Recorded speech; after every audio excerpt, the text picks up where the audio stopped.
नमस्कार मित्रों, जय श्री राम, जय हिंद। मित्रों, काफ़ी दिन से मैं देख रहा हूँ पूरे देश के अंदर एक माहौल बनाया जा रहा है।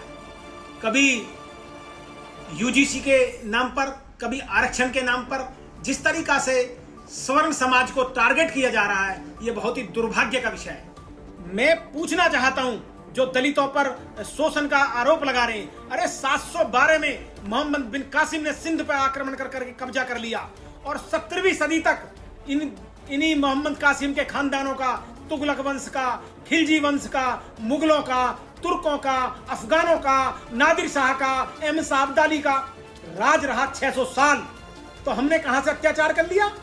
यानी 712 से 17वीं सदी तक, और 17वीं सदी में अंग्रेज आ गए और अंग्रेज 1947 में देश आजाद करके गए। यानी 600 साल मुसलमान और 200 साल अंग्रेज। 800 साल से यहाँ के सवर्णों पे कोई सत्ता नहीं है। उसके बाद भी आप कहते हैं कि हमने शोषण करा। कहाँ शोषण करा? हमारे गांव में मंदिर पर सब लोग जाते हैं, जाटो भी जाते हैं, वाल्मीकि भी जाते हैं, हम सब लोग एक साथ खाते हैं, एक साथ कावड़ लाते हैं। कहीं कोई पक्षपात नहीं है। सिर्फ राजनीति के लिए द्वेष पैदा करा जा रहा है। और रही बात आरक्षण की, आर्थिक आधार पर आरक्षण की यदि बात हम लोग कर रहे हैं, तो क्या हम अपने लिए आरक्षण मांग रहे? नहीं, हम ये कहते हैं कि अखिलेश यादव जी हैं, उनके बेटे को क्या आरक्षण की जरूरत है? चिराग पासवान रामविलास पासवान जी के बेटे हैं। आप बताइए, क्या चिराग पासवान जी को आरक्षण की जरूरत है? क्या चंद्रशेखर रावण आज मेंबर ऑफ पार्लियामेंट है, लाखों रुपए की सैलरी ले रहे हैं, बड़ी गाड़ियों में चल रहे हैं, क्या उनको आरक्षण की जरूरत है? आरक्षण की जरूरत गरीब दलित को है, गरीब जाटव को है, गरीब खटीक को है, गरीब वाल्मीकि को है, गरीब पासी को है। तो हम सिर्फ इतना कहना चाह रहे हैं कि जो गरीब हैं एससी समाज में, उनको आरक्षण दो। हम कब कह रहे हैं हमें आरक्षण दो? हम आरक्षण नहीं मांग रहे। हम तो चाहते हैं कि जो पिछड़े समाज हैं, जो पीछे रह गए, उन्हें आगे लाया जाए। लेकिन आप मुझे बताइए, राहुल गांधी आज पूरे देश में चिल्ला रहे हैं 10% लोगों को ये करो, 10% लोगों को भगाओ।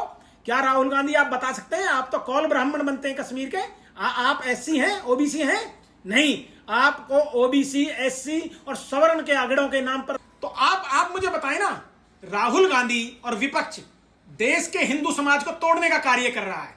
और फिर मैं कहना चाहता हूं, भारतीय जनता पार्टी अपनी पार्टी के नेताओं से ऐसे लोगों को आगे लाओ जो अपने समाज के लोगों को समझा सकें, चाहे वो गुजर हो, जाट हो, राजपूत हो, यादव हो, कोयरी हो, कुर्मी हो, ब्राह्मण हो, जिनका अपनी जाति में आधार हो, जो अपने समाजों को समझा सकें कि किस तरीका से विपक्ष पूरे हिंदू समाज को छिन्न भिन्न करना चाहता है। लेकिन मैं ये भी बता रहा हूं आपको, जो योग्य लोग हैं उनको आगे नहीं लाया जा रहा है। मोनोपोली हो रही है। कुछ लोग किसी भी तरीका से योग्य लोगों को पार्टी में आगे बढ़ना नहीं देना चाहते।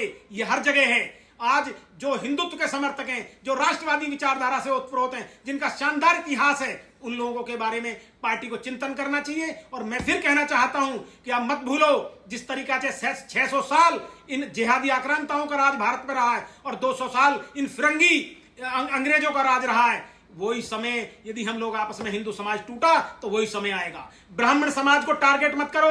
ब्राह्मण सबको लेकर चलने की क्षमता रखता है। आज देश और धर्म के लिए ब्राह्मण लड़ रहा है। ब्राह्मण के लिए ना कोई अछूत है, ना कोई बहुत अच्छा है। हम सब लोगों को लेकर चलना चाहते हैं। मैं अपने गांव में बता रहा हूं, मेरे गांव में मेरे चाचा प्रधानी का चुनाव लड़े, सातों जात ने हमें वोट देकर गांव का प्रधान बनाया। तो मैं आपको बताना चाहता हूं, अपना दिल बड़ा करिए, देश में तोड़फोड़ मत करिए। देश के और जितने भी समाज के लोग हैं, पुलिस पे हमला मत करिए। पुलिस हमारी सुरक्षा के लिए, हमारे भाई हैं, वो हमारे पुलिस के लोगों पर हमले किए जा रहे हैं। तो मैं आपसे निवेदन करना चाहता हूं कि हे मेरे मित्रों, किसी भी तरीका से इस समाज को छिन्न भिन्न मत होने दो। लोग भारत को तोड़ना चाहते हैं। जय हिंद, जय भारत, भारत माता की जय। मैं अनिल पंडित, भारतीय जनता पार्टी का पूर्व जिला उपाध्यक्ष, भारतीय जनता पार्टी का पूर्व जिला पंचायत प्रत्याशी, आपसे कहना चाहता हूं कि सब लोग एक भाव से रहें, समानता से रहें। लोग हमें विभाजन करना चाहते हैं।